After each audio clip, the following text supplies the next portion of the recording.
Yo, what's going on, guys? It's Reese. How you guys doing today? And we are back with another video. For today's video, I'm going to be telling you guys and showing you guys how I film, edit, and I'll be showing some of my setup because you guys have been asking for me to do this video. So if you guys do enjoy these videos, make sure to smash a like button, and if you want to see more of my crazy life or more stuff like this, make sure to subscribe down below. We're trying to hit 300 subs by the end of the year. So the first thing I would always say, and I always do before a video starts, is plan the video. So what I mean by planning the video is for every single video I make sure I plan step by step of what happens. So if it's a really long video, I would have to plan a lot more of what goes on, what equipment I have to use, and just plan the whole video out so it is structured and I know what I'm doing so I don't just wing it. The way I plan videos normally, I use my phone and I use the notes app on the iPhone. I put all the video ideas in the notes that I have and I look through them and be like, what video can I do today? And I look through and see what the best video is that I want to do. From there, I make sure I research to see how the video would do compared to some people, look at my competitors, look at how structured I want the video, and then obviously I structure it out. If you guys are doing YouTube, I would say always make sure you plan the videos, because if they're not planned, the video will just not go as planned because you're winging it, and it's always better to plan the video. So the next one is the equipment that I use. So my second point was equipment. I'm going to go through my equipment. All on this table right now is all the equipment I use for my videos. We're going to move on to the main bit. It is my camera that I'm using right now. I'm using the DSC-HX90, the Sony camera. It is a point and shoot camera. It has got a flip up screen. I'll put it on the screen now. It's actually really good quality. If you guys want to use or have a startup camera, this is a really good camera. I've had it for 4 years and it's still going good. Another recommendation I would say is a G7X. That is a really good vlogging camera or starting camera for you. So we're going to move on. I have got the GoPro Hero 5. I have not upgraded to the new one because this Hero 5 is still going good, still going well. This is really good for when we do activities. Next one I have is obviously my phone. I use this to film sometimes for my videos. It's got wide camera, really good quality, good for vlogging, so make sure you use your phone. So we're going to move on to tripods. I've got my small tripod here, the Gorilla tripod. This is really good for vlogging, just carrying around in general. It's so small and it's really good because you can put it on stuff, you can hang it on stuff. Really good. I would recommend that. This tripod here is my smaller tripod. It is very secure, but it is my smaller tripod. It goes up to about my chest, so I use that for lower shots and stuff like that. I'll put on the screen now is my new tripod that I got recently. It goes as tall as me. It is a very stable tripod and it has lower shots. I'll put it all on the screen now for you, and there's so many features. I'll put a link down in the description for all this stuff if you guys want it. We're going to move on to lighting. So for this one here, I've got my lighting. So if you guys have watched my videos for haunted videos, I've used this light. This light is really good to show you guys what's going on, because this camera is quite dark. So if you've got quite a dark camera that doesn't pick up a lot of light, this light is actually really good because it shows a lot of the place where you're at, and it goes really fast. So make sure you have a light if you're getting into that kind of stuff. Going into the GoPro, we've got my attachments. So we've got a head strap and we've got a chest strap. These are really good to make sure they're secure. I've used these in many occasions, water park, zip lining, all on my channel. And now we move on to my microphone. I actually used microphone in the first clip. This microphone is the Blue Snowball. It's a very good starting microphone. It is really good quality and it's really cheap. You can find it on Amazon for about, I don't know, I think it's like 20 quid. I'll put it down in the description. But we're going to move on now to the big boy that is my drone. I've had this for about a couple of years now, and this drone is really good. I could not recommend this enough. It is the DJI Spark. It's really small. It fits in this little case here. Probably one of the best drones price wise. If you want a better drone, you'd have to go for the Maverick, but I really recommend this one. But yeah, this is all my equipment that I use for most of my videos. It depends on what video I'm shooting. You don't have to have all this equipment. This has happened all like last couple of years. You can literally just have your phone and record from it. If you are a beginner, you can make YouTube videos even without any of this equipment. We're going to move on now to how I edit and some shortcuts that I will give you. So we're going to move into editing and shortcuts. The project that I do use is Sony Vegas 15. I would recommend this so much because Sony Vegas I've used so much since 13, I think, and 15 is so much better. So if you want to use that, go and use that. So the first thing I do is import my footage into Sony Vegas. From there, I make sure I look through all the footage and make sure that I know what's going on, what transitions need to go where, and I assess the whole thing because I might have recorded it quite a while ago and forgot what project, like what I was doing in the project. The next thing I do is, I don't know if all you guys know, but I highlight all the clips. If you want to have that, hold shift and right click on all the clips. You go down to resample and disable resample. It's around that area. This will make sure that your footage is all clear and you have no ghosting behind your hand or anything. It just makes sure it's all clear and smooth. The next thing I do is I've made custom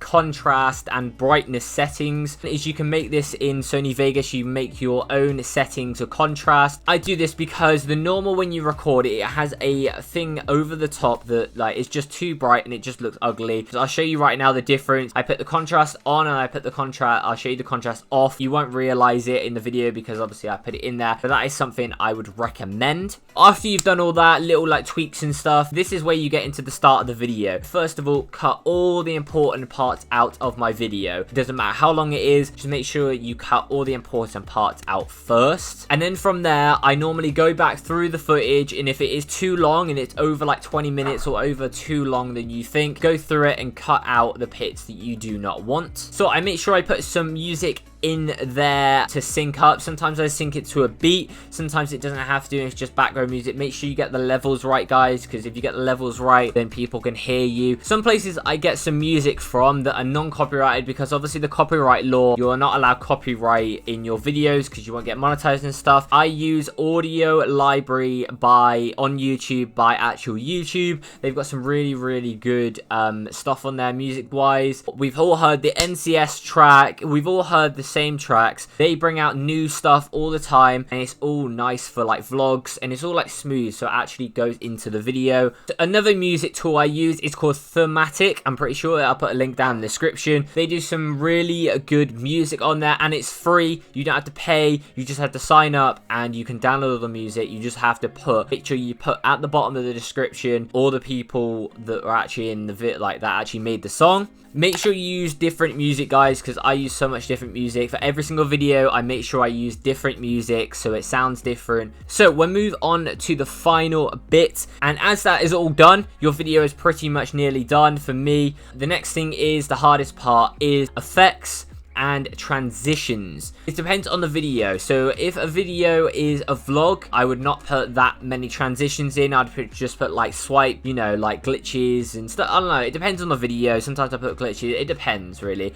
If it is a really high quality video and I want a lot of effects in there and it just is that vibe of the video, then you put more effects in there. If you want more information, just search into YouTube effects. Loads of people will come up and show you how to do effects. To rendering it, I normally render and film my videos in 1080p by 720. I'm pretty sure it is highest quality possible because I want my quality to be so good. If you can't get your quality that good, make sure you do 720 at least so people can actually see what you're doing. For the next part of the process, I'm going to move on to is thumbnails. What I use to do my thumbnails is something called Photoshop. Everyone probably knows about it. Photoshop's one of the best things to use. If you want to go in more detail, then make sure you do search up YouTube. There's so many tutorials on how to make thumbnails or the best thing. With Photoshop, I make sure I cut around my body and maybe put a glow on it or line on it just so I stand out in the thumbnail. Make sure to make a face, make sure it's a motion so people can see that there's a motion, and then that's why they will click the video. A lot of the time, make sure to put maybe images of what happened in the video. I put bold text to tell what people are doing in the video because you want bold text to make sure that people know what's going in the video. But if you want, as I said, if you want to go in more detail, go and search on YouTube and there'll be more on there for you. So the next thing I'm just going to have a little talk about is YouTube advice. I've been doing this for about maybe like 4 years now, and I have had a lot of experience of certain things. So if you are starting, listen up, because I've got a couple of tips for you that you would want. First of all, I'm just going to go through is, I would say, consistency is key. Through the whole time of these years, I've had breaks, I've had months breaks, I've had weeks breaks. Make sure you stick to a schedule of every week. Like for me, for example, I do every single Sunday at 6 p.m. I do that every single week, and if I miss a week, then I've failed what I was meant to do. It depends on what you want to do, but I focus on quality over quantity. You got to make sure your quality is high, because people will not watch your videos if your quality is not up to scratch. Another one I would say is make sure you be yourself, because on camera, if you're not yourself and you're trying to be a fake person or someone else on YouTube, people will see right through it. They won't watch your videos because they don't know the real you. And just make sure you have fun with it. Don't force yourself to do it if you don't want to do it. If you're having fun, do it. If you want to grow, you have to do the relevant content. Just have fun with it. Have fun with your mates doing it, and don't overthink it. Just make sure you just have fun with it, and that is the main point of doing YouTube. So if you guys are thinking of starting a YouTube channel, then go for it. If you put it down in the comments and just maybe give some questions or anything, if you have any queries, I will be down in the comments replying to all of you. So if you have any queries, let me know. For the rest of the video, I'm going to go into my setup, and I'm going to show you guys what my setup is right now. For this part of the video, I'm going to be showing you guys my setup because you guys have been asking for it. So I'm going to go through my setup very briefly for you guys. All the stuff will be down in the link down in the description if you guys want to pick any of this stuff up. So to start off the setup, I'm going to start off with this chair. This is a GeForce racing chair. This chair is one of the most comfortable things I have sat on. You've got a cushion up here, and you've got a cushion down here to support your lower back. This can be sat on for hours and hours, and I still would not have any problems with backache or anything. Buy this on Amazon. It's about £100, I'm pretty sure. Have a look down in the description. I'm pretty sure it's around that price. Bit pricey, but it will last you a long time. So the next one I am going to go into is my monitors. These are two different monitors. They look the exact same, but they are the exact same monitor, just a little bit different. So this monitor is an Acer monitor. This is the gaming monitor. This is a lot lighter than that one, as you can see, but they are two Asus screens for gaming, and I don't know, I love having two screens because you can go back and forth, you can slide going back and forth, and I know it's just so convenient, especially for YouTube, just anything in general. I'd really recommend this, especially playing games on these. Very, very smooth. We're going to move on to the keyboard right now. This is a Chroma keyboard, and it is a mechanical, as you hear. It makes a lot of noise, but I love this keyboard. It is like so much different than any keyboard. It helps you type so much faster, and it is from Razer. I have a lot of Razers. Obviously my mouse is from Razer as well. I'm in love with Razer. They do so good products, so if you want that, this is so good. I've had this since I started YouTube. It's like 4 or 5 years ago. So we're going to move into the mouse here. Hopefully you can see it. These two are linked, so you can as you see here, I have a fade of my keyboard going up, does it into the mouse as well. As you see, the lights change color, but this is, as you see at the bottom, it is a Mamba Elite Razer mouse. It is such a good mouse, very sensitive, very good for gaming if you're looking for that, or just in general. It's just such a good mouse. I can't really say anything bad about it. We're going to move on to the headset. I got this about less than a year ago now, and I've seen lots of people use it, a lot of YouTube and stuff, so I was like, I'll check it out myself. It's a studio headset. It is the DT990 Pro. If you search that on Amazon, you'll be able to find it. So before I say anything about this PC, I have had this PC for about 7 years now, ever since I did my other channel. This is from this company here, the vacuish. I don't know how to say that too much, but this PC, if you guys want to know how much it was about £700. So I'll be putting all of my specs for this PC with this company down in the description if you guys wanted to know or you wanted to build. There is better stuff than this in here, because obviously this is an old PC, but it's still running good for me because I don't game too much on here, but it is still a decent PC if you guys wanted to know. So yeah, this is all my PC. Obviously the desk is just a glass desk, but that thing up there is a Logitech 1080p camera. I use that sometimes for streaming or some like visuals and stuff, so make sure you go and check that out as well. It's really good quality. Hopefully you guys enjoyed. If you guys did enjoy this video, make sure to smash a like button, and if you want to guys see more of my crazy life, as I said, and you want to see more of these kind of informational videos or in like depth videos, make sure to subscribe down below and let me know any comments how to improve, and let me know how you like my setup. So yeah, and I'll see you guys next time. Peace.